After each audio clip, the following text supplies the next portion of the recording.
Hoje eu queria fazer uma provocação, levá-los a refletir um pouquinho a respeito do papel e da funcionalidade do ITD, o Imposto sobre Heranças e Doações, no nosso sistema tributário e, sobretudo, a respeito de uma alternativa proposta pelo Anthony Atkinson, da London School of Economics, um economista que já há algum tempo vem se debruçando sobre a pesquisa focada em temas de tributação e desigualdade. Então, primeira coisa, existem dados suficientes que mostram o papel das heranças nesse processo de agravamento das desigualdades econômicas. Percebam que isso não é uma característica íncita das heranças, porque fossem as tendências de casamentos e de crescimento demográfico outras, as heranças podiam até mesmo desempenhar um papel importante no que diz respeito à descentralização de riquezas. Não é o que acontece, porque o que se vê na prática é a tendência de grandes patrimônios se unirem em casamento e transmitirem esse grande patrimônio para uma pessoa só ou para menos pessoas, porque vê-se que essas famílias têm menos filhos. Ou seja, nas circunstâncias dadas, a herança agrava sim a desigualdade econômica. Por isso, fala-se do ITD como um instrumento importante para tornar o sistema tributário mais progressivo, fala-se principalmente em progressividade e no aumento das alíquotas superiores efetivas. Atkinson é crítico desse tributo por algumas razões. Primeiro que ele diz que a tributação na transferência por morte pode envolver dificuldades de arrecadação, sobretudo por falta de liquidez que muitos contribuintes acabam experimentando. É o caso daquela senhorinha que perde a mãe, que deixa um apartamentaço antigo no Leblon, mas ela é classe média, então não consegue quitar o imposto de imediato, fica dependendo de ter que vender o imóvel, enfim, é desse imbróglio que a gente está falando. E percebam que aqui a gente tem um problema de falta de liquidez, não falta de capacidade contributiva. Não confundam esses dois institutos. Segundo que ele menciona, que esse é um imposto relativamente fácil de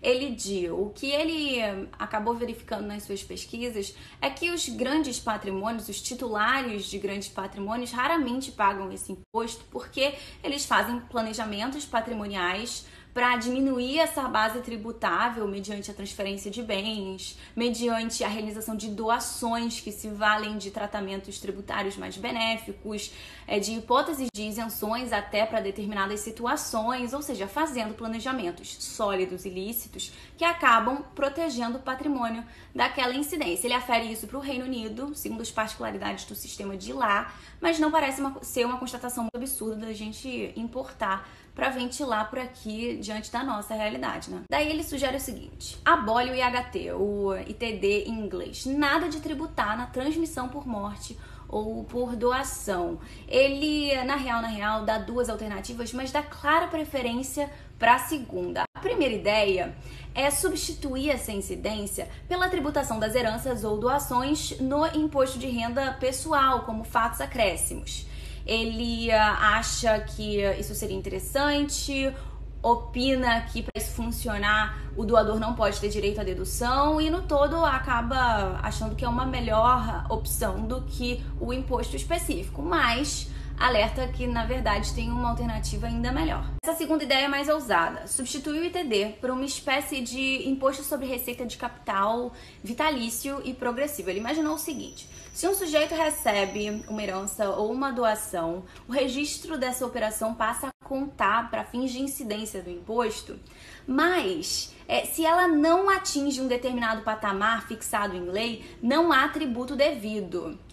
Se esse mesmo sujeito depois, em algum momento posterior, recebe mais uma herança ou uma doação, num valor não muito grande, mas que somado àquele primeiro valor supera aquele patamar, aí na sobressalência sobre essa diferença incide a alíquota e tem tributo devido, e assim sucessivamente, inclusive com a prática de alíquotas progressivas. Por exemplo, ganhei uma herança de 100 mil reais, declarei para o fisco, mas eu acabo não sendo tributada porque digamos que esse patamar, que esse limite isento, seja de 150 mil reais.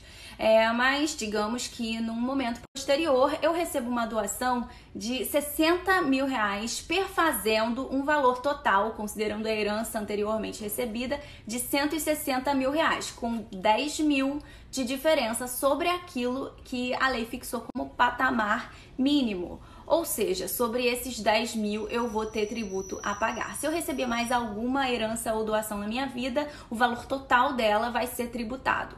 Digamos que o doador que resolveu me dar alguma coisa, desiste dessa ideia e resolve dar para o meu primo, que nunca recebeu nada na vida. Essa riqueza, se for abaixo de 150 mil reais, não vai ser tributada em nada. Por isso, o Atkinson acredita que essa é uma forma inteligente de usar a tributação das heranças e das doações de maneira combativa à concentração de riquezas. Ele argue que isso criaria um incentivo a planejamentos patrimoniais com maior difusão dos patrimônios concentrados, porque eles estariam buscando ali evitar a superação daquele patamar fixado, a partir do qual o tributo seria cobrado.